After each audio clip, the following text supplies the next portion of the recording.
Hi hello అండి. Welcome to our channel Vijay vlogs officials అండి. ఎలా ఉన్నారు? అందరూ బాగున్నారా? మేమైతే చాలా చాలా బాగున్నామండి.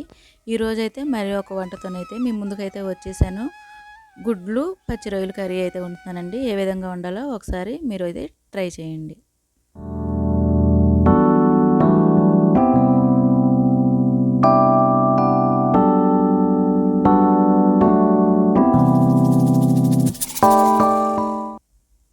ముందుగా నేను పచ్చి రొయ్యలు కేజీ అయితే తీసుకున్నానండి.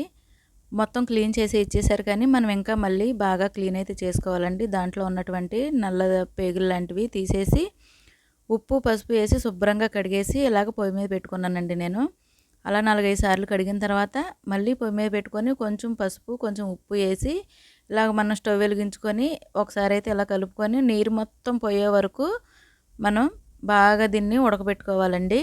ఉడకబెట్టుకోవడం అంటే పాలర్చుతాం అంటారు కదా, మనకి రొయ్యలు అన్నది గట్టిగా దగ్గరగా అయితే అవుతాయి అన్నమాట. అలాగే నేను గుడ్లు కూడా 4 తీసుకున్నాను. ఉడకబెట్టి అయితే నేను పక్కన పెట్టి, అలాగే ఉల్లిపాయలు నేను ఒక 2 తీసుకున్నానండి. పచ్చిమిర్చి ఒక 4 తీసుకున్నాను. టమాటాలు 2 పేస్ట్లా చేసుకున్నానండి. అలాగే అల్లం వెల్లుల్లిపాయ జీలకర్ర ధనియాలు చెక్క మొగ్గ ఇవన్నీ వేసి నేను ముందుగానే ఇలా పేస్ట్ చేసేసుకున్నానండి. అల్లం అంటే కొంచెం తీసుకున్నాను. ఈ విధంగా మనం మసాలా అయితే రెడీ చేసుకున్నానండి. అలాగే రొయ్యలు చూసారు కదా, మనకి ఇలాగ మాత్రం ఉడికిపోయాయండి. దగ్గరగా ఇలాగా చుట్టేసుకుంది కదా. ఇప్పుడు బాగా నీచు వాసన అన్నది లేకోకుండా కర్రీ కూడా త్వరగా అయిపోతుంది. అలాగే గుడ్లు కూడా ఉడికాయి కదండి, పక్కన పెట్టేసుకున్నాను. పచ్చి రొయ్యలను కూడా వేరేగా ప్లేట్లోకి అయితే తీసేసి నేను పక్కన పెట్టుకున్నానండి. ఇదిగోండి ఈ విధంగా తీసేసి పక్కన పెట్టుకున్న తర్వాత స్టవ్ వెలిగించుకొని కళాయి పెట్టుకొని ఆయిల్ అయితే వేడి చేసుకుంటున్నాను.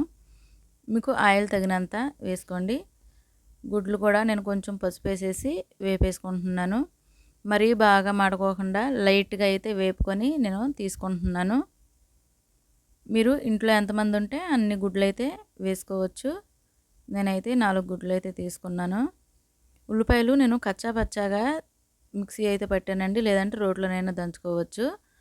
ఇలా పేస్ట్లా కాకోకుండా కొంచెం కచ్చా పచ్చాగా దంచుకున్నాను. అలాగే పచ్చిమిర్చి ఉల్లిపాయలు ఆయిల్లో వేసుకొని వేపుకోవాలి.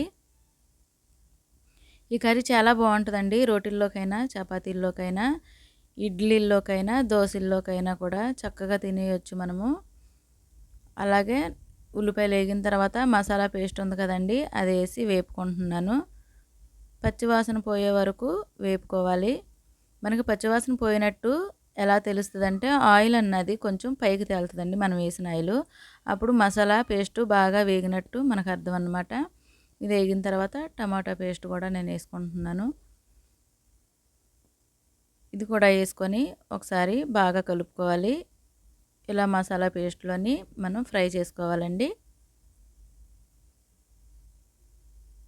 చూసారు కదా, ఇది కూడా మనకి చక్కగా ఏగిపోయింది. అడుగంటకుండా మాత్రం మనం తిప్పుకుంటూ ఉండాలి.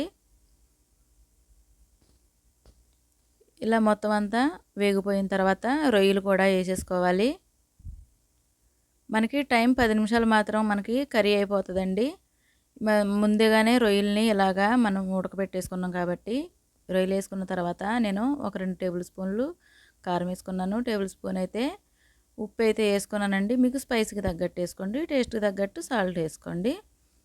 మేమైతే కొంచెం ఎక్కువగానే వాడతాము. ఇలా మొత్తం అంతా అడుగంటకుండా కలుపుకోవాలి. 2 నిమిషాలు ఇలా కలుపుకున్న తర్వాత చూసారు కదా, చక్కగా మనకి ఆయిల్ అన్నది చక్కగా బయటికి తేలాలండి. అలాగే ఇలా 2 నిమిషాలు అయిన తర్వాత వాటర్ అయితే వేసేసుకుంటున్నాను. మనకి వాటర్ కూడా చాలా తక్కువే పడతాయండి రొయ్యల కూరల్లోని. ముందుగానే ఉడకబెట్టేసుకున్నాం కాబట్టి ఎక్కువ టైం పట్టదు కాబట్టి కొంచెం అంటే కొంచెం నేను వాటర్ తీసుకున్నాను. ఇలాగా బాగా మగ్గిపోతుంది చూసారు కదా.